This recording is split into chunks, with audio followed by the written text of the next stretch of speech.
Buenas noches, Magíster Luis Saavedra y compañeros.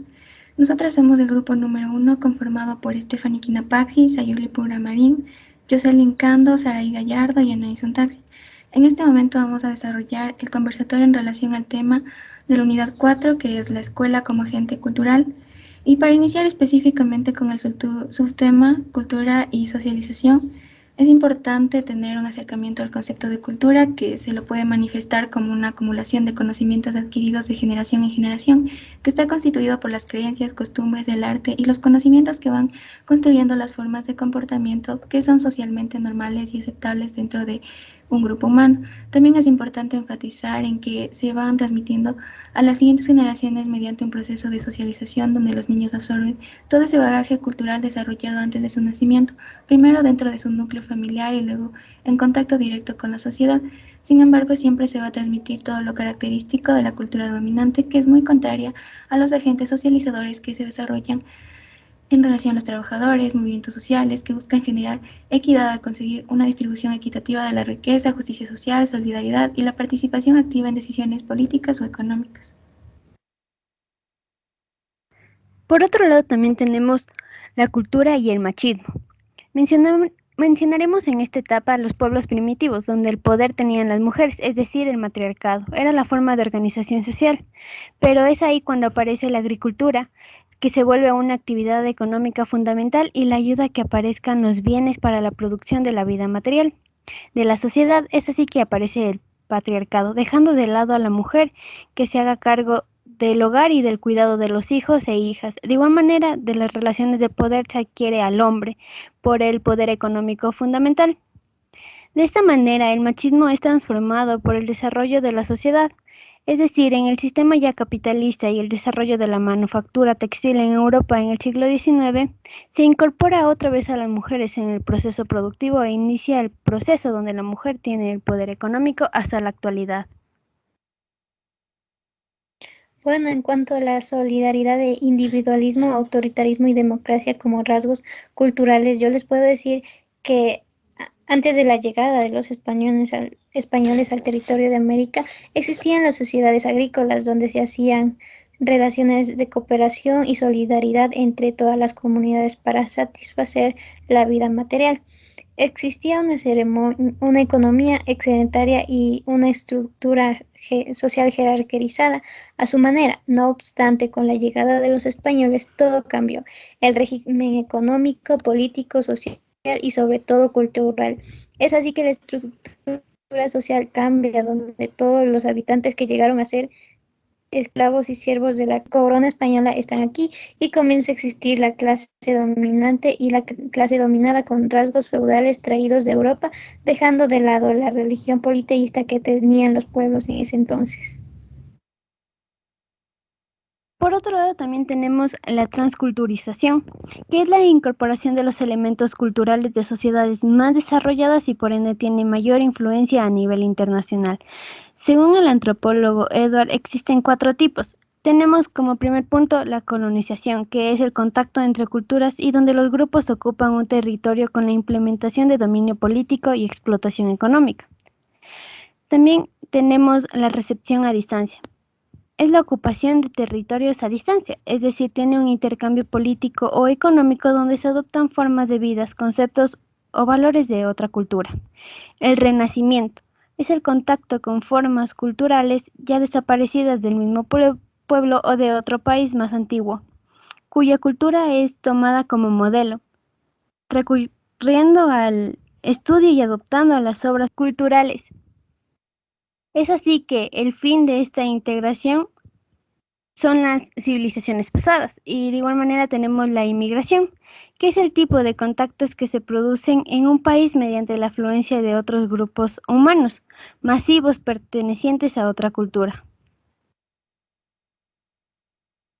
Respecto al tema 2, medios de comunicación y educación, les puedo mencionar que los medios de comunicación y más recientes las nuevas tecnologías han modificado la manera de construir el saber, el modo de aprender y la forma de conocer. Desde esta perspectiva aparece en escena la alfabetización multimodal, Esta corriente de investigación, junto a los estudios de las nuevas alfabetizaciones y alfabetizaciones múltiples, comparte la preocupación por atender las necesidades educativas de la actualidad. Pero, ¿qué necesidades están implicadas? Pues respecto a los docentes se plantea el manejo de nuevas metodologías aplicadas a las TIC y el uso de los medios de comunicación como recursos. En cuanto a los estudiantes, es necesario aplicar nuevas competencias, es decir, distintas formas de aprender a leer y escribir y también una alfabetización digital, pero que sea acorde al contexto económico y sociocultural en el que se desarrolla el estudiante y la educación, puesto que no todos los escenarios son iguales y por ende se dificulta una correcta articulación entre los medios de comunicación y la educación. Además, el impacto que estos tienen en el proceso educativo de forma positiva es el acceso a la información en cualquier lugar y momento. Y la contraparte es que al fijar formas de pensamiento están comprometidos a no jugar con la objetividad ni con el desarrollo del pensamiento crítico de los actores educativos. Como menciona mi compañera, los medios de comunicación se han convertido en una metodología nueva de enseñanza que tiene como finalidad mejorar la educación, ya que al ser multimodal alcanza diversas alfabetizaciones. De igual manera, la utilización y manejo correcto de las TIC han permitido generar una educación inclusiva e incluso son parte de una enseñanza didáctica debido a las nuevas formas de aprender, como son los audiovisuales, libros digitales, entre otros. Es importante que cada uno de los recursos se encuentren al alcance de todos. Además, incentivan el aprendizaje social, conectan personas con intereses compartidos y crean una dimensión nueva de socialización que hace posible la visualización de los contenidos desde la pluralidad.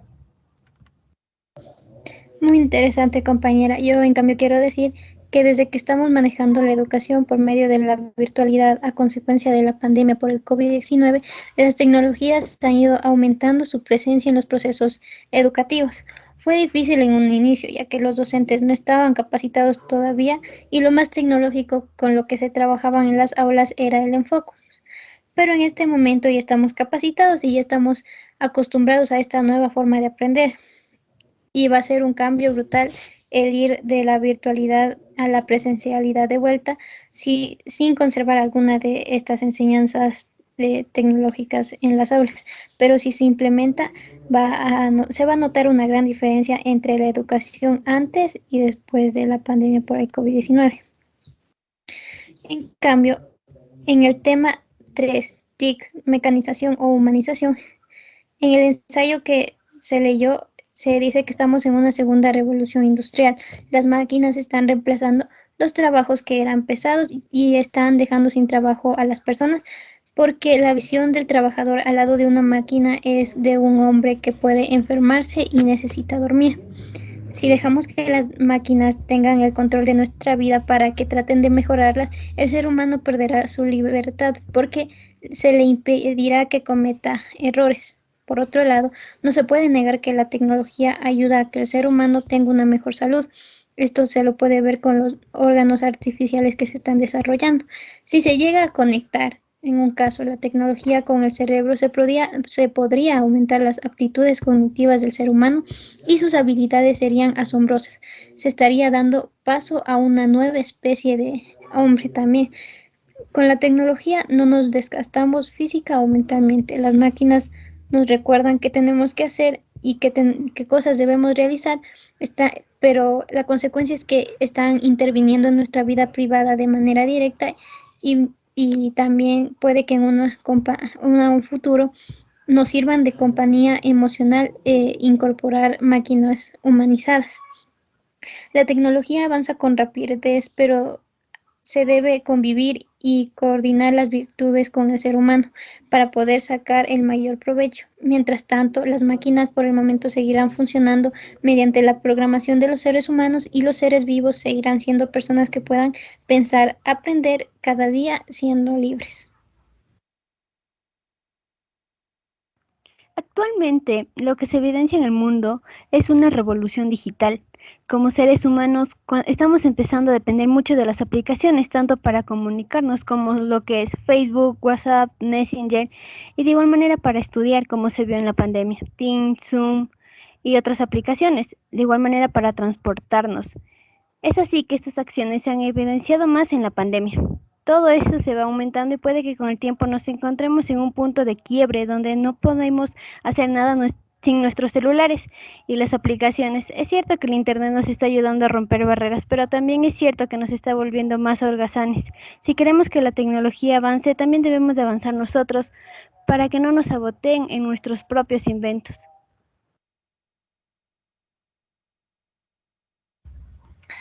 La evolución tecnológica ha influenciado en gran manera a la sociedad.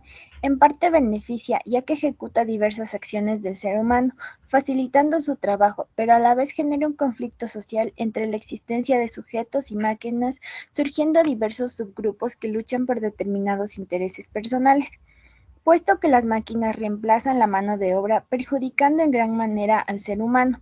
Sin embargo, las TIC en el ámbito educativo tienen variante uso y ayudan a la solución de problemas en diferentes ámbitos, con la finalidad de innovar nuevas metodologías didácticas de enseñanza para los estudiantes, especialmente aquellos que poseen necesidades educativas especiales.